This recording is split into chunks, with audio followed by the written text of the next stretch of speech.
मैं हूं डॉक्टर फिजा खान और मैं हूं पाकिस्तान। आज मेरे लिए और मेरे मुल्क पाकिस्तान के लिए उदासी का दिन है। क्यों? क्या हुई? मैं आपको बताऊं कि भारत हकीकतन पाकिस्तान पे हमले की तैयारियां कर रहा है और इस वक्त भारत की तीनों मुसल्लह अफवाज ने बैक वक्त 3 मशकें शुरू कर रखी हैं। गुजरात, सरक्रीक और राजस्थान। त्रिशूल नामी मशकें हो रही हैं जिनमें तीनों फोर्सेस के एहलकार शरीक हैं। बहुत बड़ी ब्रेकिंग न्यूज पाकिस्तान और इंडिया के बॉर्डर से आ रही है कि भारत ने बाज़ाब्ता तौर पर ऑपरेशन सिंधु 2.0 को लॉन्च कर दिया है, तो कहना गलत नहीं होगा। सियालकोट और कश्मीर का जो बॉर्डर है वहां पर जंग छिड़ने की इतलात आ रही है। नाज़रीन किराम, इस वक्त अहम तरीन डेवलपमेंट्स हैं। पाकिस्तान के खिलाफ भारत ने महाज खोल दिया है। भारत की तमाम तर जंगी तैयारियां इस जानिब एक बहुत क्लियर इंडिकेशन है कि इंडिया कुछ बहुत बड़ा प्लान करके बैठा है कि गुजरात और कच्छ के करीब फौजी मशकों की आड़ में भारत मजमूम सरगर्मियां शुरू कर चुका है। इन तीनों ममालिक की, इंडिया की, पाकिस्तान की और अफगानिस्तान की बका सिर्फ इसी में है कि ये बॉर्डर्स खोलें, ये नेगोशिएट करें, डिस्कस करें, डिप्लोमेटिक चैनल्स को बहाल करें, बातचीत करें, गुफ्तगू। जी हाँ दोस्तों, मैं हूँ कमर चीमा। उम्मीद है आप लोग ठीक होंगे। दोस्तों, इंडिया की जो फौज है वो काफ़ी ज़्यादा प्रिपरेशंस कर रही है इसमें, और उन्होंने काफ़ी ज़्यादा वो जिसे कहते हैं ना काम शुरू किया हुआ है। जंगो जदल, लड़ाई की तैयारियां फुल हो रही हैं पाकिस्तान के साथ।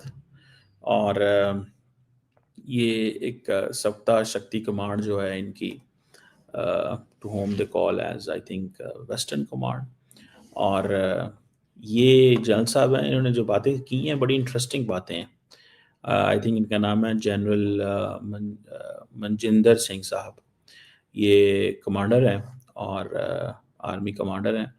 इन्होंने जो बातें की हैं ये बड़ी इंटरेस्टिंग की हैं। इंडियन फौज इस वक्त आपको पता है बड़ी तैयारी श्यारी करके बैठी हुई है और वो समझ रहे हैं कि हमें पाकिस्तान, अगर हमें हुकूमत ऑर्डर करेगी तो हम जो है वो फुल टाइम पाकिस्तान पे चढ़ाई कर देंगे। That is what they are doing.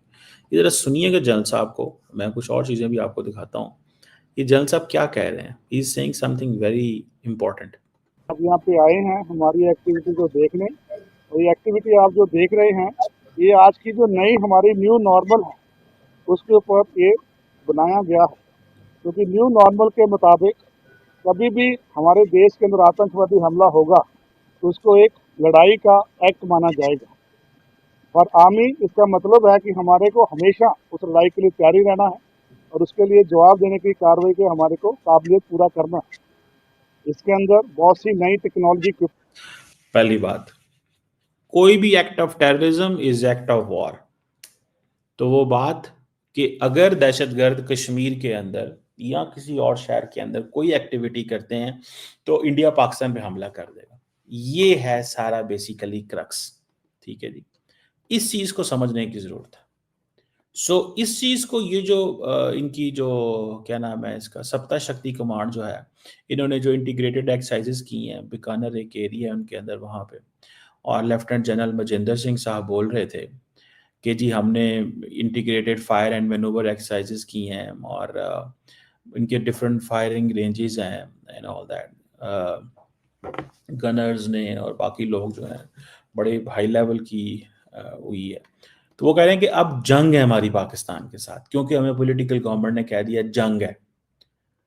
तो पाकिस्तान को तैयार रहना है इस चीज के लिए, जंग के लिए। मैं आपको ये बताऊं, जंग के लिए तैयार रहें, क्योंकि इंडियन गवर्नमेंट जो है वो they are into this game. वो कह रहे हैं भाईजान जंग पाकिस्तान से करनी है। तो जाहिर बात है फौज तो कहती है कि हमारी ये पॉलिसी है, इसे न्यू नॉर्मल, और हमें इस न्यू नॉर्मल को एग्जीक्यूट करना है। इस न्यू नॉर्मल को एग्जीक्यूट करना है हमें। तो ये चीज जो है that is something very very tricky. By the way, सुनिएगा क्या कहते हैं। आई है, बहुत से नई कैपेबिलिटीज आई हैं जो कि हमारी यूनिट्स के अंदर हमने उसको भर्ती किया है और उसके लिए हम ट्रेनिंग कर रहे हैं। तो आज जो आप देख रहे हो एक बहुत छोटा हिस्सा है कि बहुत सी एक्टिविटी चल रही है, जिसके लिए हमने इसका आज आपको एक छोटा डेमोस्ट्रेशन दिखाया कि किस तरह से ऑल आर्म्स का इकट्ठा होकर दुश्मन के ऊपर हमला करना है। उसका एक डेमोस्ट्रेशन आपको फायर रेंज पे दिखाया। जैसे कि मैंने पहले बताया, हमारा फोकस है मैक्सिमम ट्रेनिंग नाइट को, ताकि जो लड़ाई लड़ने की क्षमता है हमारे सोल्जर्स में, उसका नाइट ट्रेनिंग बहुत अच्छा होना चाहिए। और हम 70% ट्रेनिंग नाइट को कर रहे हैं और 30% ट्रेनिंग डे टाइम पे कर रहे हैं। अभी आपके कोई सवाल है तो ऐसा ना। ये बड़ी अहम बात उन्होंने की है। वो कह रहे हैं इस वक्त हम सारी की सारी जो ट्रेनिंग कर रहे हैं वो कर ही रात को रहे हैं, दिन को हम ट्रेनिंग कर ही नहीं रहे। समझ रहे हैं आप बात? यानी कि दिन को ट्रेनिंग हम नहीं कर रहे, सिर्फ 30% ट्रेनिंग कर रहे हैं, सारी ट्रेनिंग रात को कर रहे हैं। इट मीन्स कि वो समझते हैं कि पाकिस्तान दिन में हमला करता है और हम रात में हमला करेंगे। ये ज़रा ज़हन में रखिएगा, पाकिस्तान दिन में हमला करता है और हम रात में हमला करेंगे। मिसाल के तौर पे अगर आपको इस चीज़ का अंदाज़ा हो और आप इस चीज़ को समझते हों, ठीक है जी, क्या बोला कि पाकिस्तान ने जो हमला किया था तो पाकिस्तान ने कहा था जी हम तो दिन में हमला करते हैं, हम तो दिन में हमला करते हैं। इंडिया ने क्या कहा? इंडिया ने कहा नहीं, हम रात को हमला करते हैं। समझ रहे हैं बात? वो कह रहे हैं हम रात को हमला करते हैं, हम कहते हैं हम दिन में हमला करते हैं। तो ये तैयारी रात की हो रही है, इंडिया जो कर रहा है। समझ रहे हैं आप बात को? जो इंडिया तैयारी कर रहा है वो सारी की सारी तैयारी जो है वो रात की कर रहा है। तो ये भी हमारे फौज को जारी बात है इस चीज़ का अंदाज़ा हो गया है कि सारी की सारी तैयारी जो है ये हमने रात को इनको हमने दिन को जवाब देना है, वो रात को जवाब देते हैं। हम चाहते हैं दिन की रोशनी में जो फटे नज़र आए चीज़ें, वो कहते हैं नहीं, रात की रोशनी में एक रात की जो अंधेरा है उसके अंदर आप ये चीज़ें करते रहें। तो ये साउथ वेस्टर्न कमांड जो है इसे कहा जाता है, that is also known as Sapta Shakti command. Integrated fire and manoeuvre exercises की हैं इन्होंने, और ऑल आर्म्स एनवायरनमेंट, ठीक है जी। मॉडर्न आर्टिलरी भी इनके पास थी, ग्राउंड एक्शन भी किए, फायरिंग भी, मैकेनाइज्ड फोर्सेस हैं, ड्रोन एंड और सब बहुत सारी चीज़ें हैं। अपने ड्रोन्स को कैसे बचाना है, सॉरी अपने टैंक्स को कैसे बचाना है ड्रोन से, ठीक है जी। क्योंकि अब देखें ना, टैंक्स बड़े बड़े महंगे टैंक है, ठीक है। ऊपर एक ड्रोन जाएगा, ड्रोन मारेगा, बिच बंदे भी एक दो फारग हो जाएंगे और टैंक भी तबाह हो जाएगा। तो ये सारी चीज़ें जो हैं वो वहाँ पे हैं। सो ये वो बेसिकली कह रहे हैं कि जी हमारे पास हाई स्टैंडर्ड्स ऑफ ट्रेनिंग है, दिस दैट है। अब इंडियन आर्मी जो है वो ये जो सारी की सारी ये याद रखें, ये जो फायर मैनूवर हो रही है ना, ये जितनी भी मैनूवरिंग हो रही है, that is for some purpose, वो किसी ना किसी पर्पस के लिए, ठीक है। और मुझे ज़ाती तौर पे ये लगता है कि किसी न किसी जगह पे कहीं ना कहीं पे एक चीज़ नज़र आ रही है, और वो ये नज़र आ रही है जंग। मुझे जंग नज़र आ रही है, क्योंकि इंडियन पॉलिटिकल जो क्लास है वो इस चीज़ को अफोर्ड नहीं कर सकती कि जंग ना हो। मैं तो इसको ऐसे ही देख रहा हूँ, क्योंकि मुझे इसके अलावा तो कोई समझ नहीं आई कि ऐसा क्यों वो ना करें, ऐसा वो क्यों ना करें।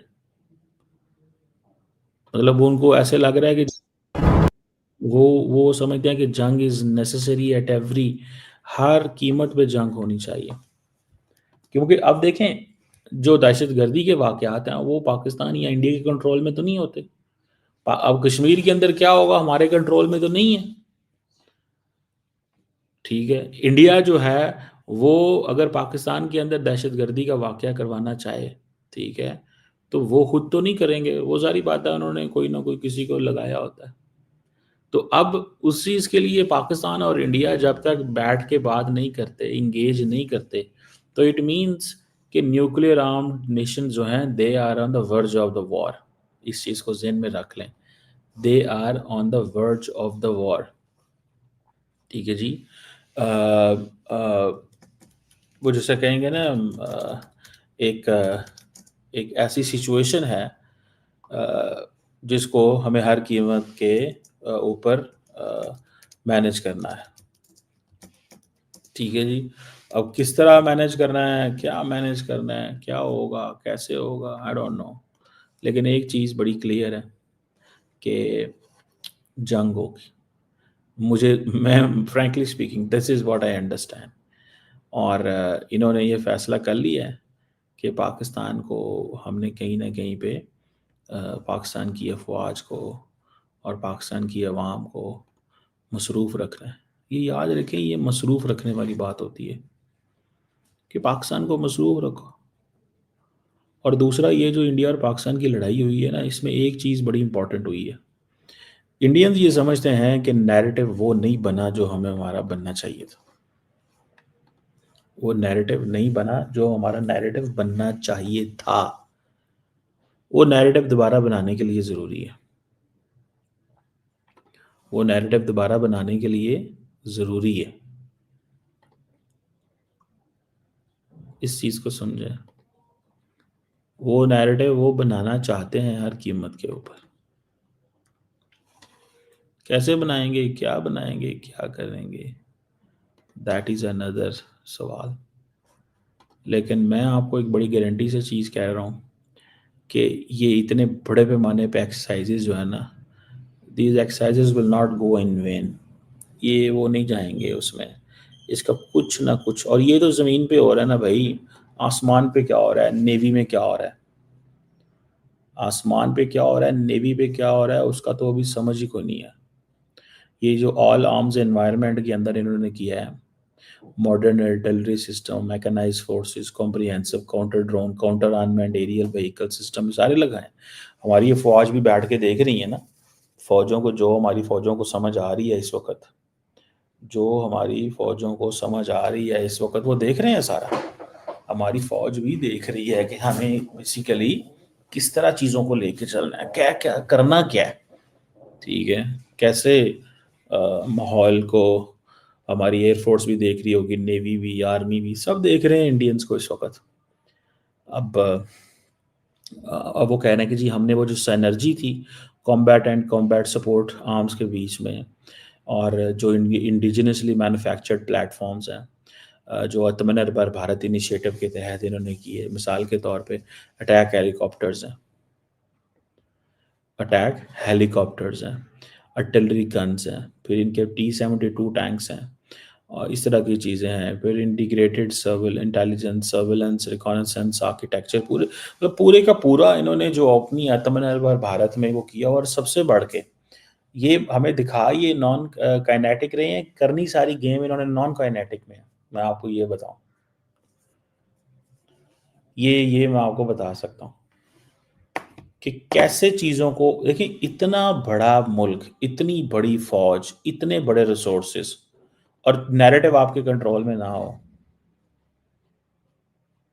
नैरेटिव आपके कंट्रोल में ना हो, ये कैसे हो सकता है?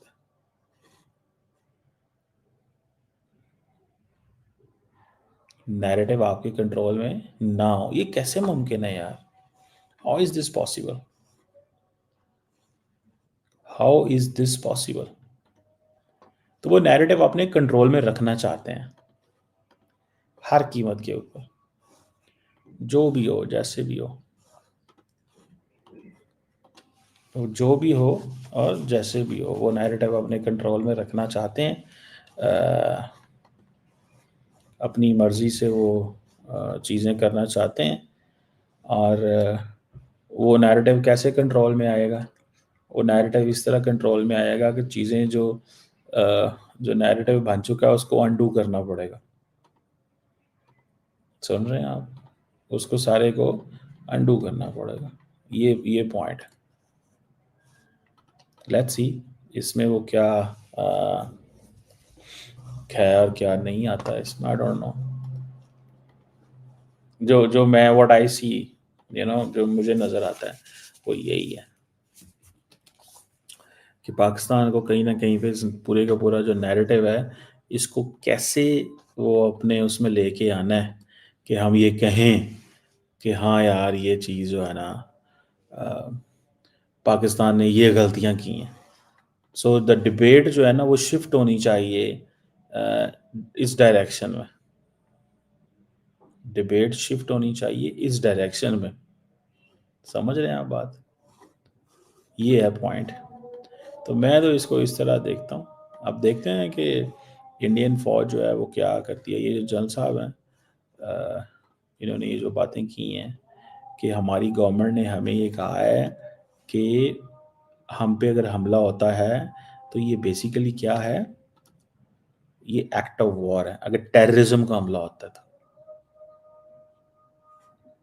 तो इसको टेररिज्म के हमले के ऊपर, इसका मतलब है पाकिस्तान पे हमला कर दो, सो ये सारे का सारा उन्होंने ये किया है। अब देखते हैं कि मल्टी डोमेन इंटीग्रेटेड ऑपरेशंस जो हैं और बैटलफील्ड के अंदर क्या क्या चीज़ें इन्होंने सीखी हैं। ये बड़े हाई पैमाने पे इन्होंने एक्सरसाइजेस की हैं। वैसे मैं किसी को देख रहा था, उसने कहा यार इतनी करीब कभी पाकिस्तान के बॉर्डर पे ये एक्सरसाइजेस नहीं करते। ठीक है, इतनी करीब पाकिस्तान के बॉर्डर पे ये एक्सरसाइजेस नहीं करते, तो ये बिल्कुल समझ रहे हैं कि उन्होंने तैयारी कर दी है। इन्होंने तैयारी कर दी है कि अब ये सारा वो जिसे कहते हैं ना, जो भी होगा, मतलब आप समझ लें वो कह रहे हैं कि हम रियल वर्ल्ड में एंटर हो गए हैं। हम रियल वर्ल्ड में एंटर हो गए हैं। This is what is there. अब देखते हैं कि रियल वर्ल्ड में एंटर होने से मुराद इनका क्या है और किस तरह है। और ये कहते हैं आप लोग तसल्ली रखें, तो जब तसल्ली हम रखेंगे तो लाजमी सी बात है ये भी हम पूछेंगे कि सर आप फिर पकड़ लें इनको, आपका भला हो। हम यही कह सकते हैं ना, आप ख्वाजा आसिफ जो है अफगानिस्तान को 2000 गालियां दे दें यार, देते रहे, क्या फर्क पड़ेगा। मैं यही कहता हूं कि हमें सबसे पहले अपने हालात को बेहतर करना चाहिए। अच्छा जी, इंडिया ने ईस्टर्न और वेस्टर्न बॉर्डर गर्म किया हो, 50 साल से तालिबान हमने पाले, हमारे काबू ना आए, इंडिया के हत्थे चढ़ गए। भाई कमाल तो देखना पड़ेगा, मतलब उनको क्रेडिट तो देना पड़ेगा ना। मैं मान लेता हूं कि हमारे खिलाफ उनको इस्तेमाल करें, लेकिन यह क्रेडिट तो देना पड़ेगा कि 50 साल हमने उनको पाला पोसा बड़ा किया, सब कुछ किया। उसके बाद क्या हुआ? उसके बाद वो हमारे नहीं हुए, वो उनके फौरन से पहले हो गए। यार कोई तो क्या चीज हुई ऐसी हमसे? 50 साल, 40-50 साल बहुत लंबा अरसा है। उसके बाद हम कहते हो जी अब इंडिया की गोद में जाकर बैठ गए। तो यहां पे भी तो आप अपने गोद में बिठाने के चक्कर में थे। वो चलो किसी जमाने में हुआ करते थे, आपकी प्रॉक्सीज चला करती थी, अब नहीं चलती। तो सोचे ना कि प्रॉक्सीज वही वाली बात है। मोहसिन दावड़ साहब का 2021 का वो जो स्पीच है उनकी बड़ी फेमस है आजकल। वो कहते हैं भाई प्रॉक्सीज तो किसी की भी नहीं होती, वो आज आपके लिए काम करे, कल किसी और के लिए काम कर रही हो। तो कभी हमने ये चीज सोची थी या कभी हमने ये चीज सोची है? यूनिटी बलूचिस्तान के हालात हो या खैबर पख्तूनख्वा के हो, ईस्ट का बॉर्डर हो या वेस्ट का बॉर्डर हो, अगर हम चाहते हैं कि इस पे हमारा कंट्रोल रहे, हर चीज शांत रहे, हमारे काबू में रहे, उसके लिए सबसे इंपॉर्टेंट जो चीज है कि अपने अवाम को उठाएं। उठाने का मतलब नहीं गायब करने वाला उठाना नहीं कहता, उनकी जिंदगियों को बेहतर करें, जिंदगी जीने के तरीकों को बेहतर करें। हाँ फिर सही है, फिर पॉसिबल है, सब कुछ होगा।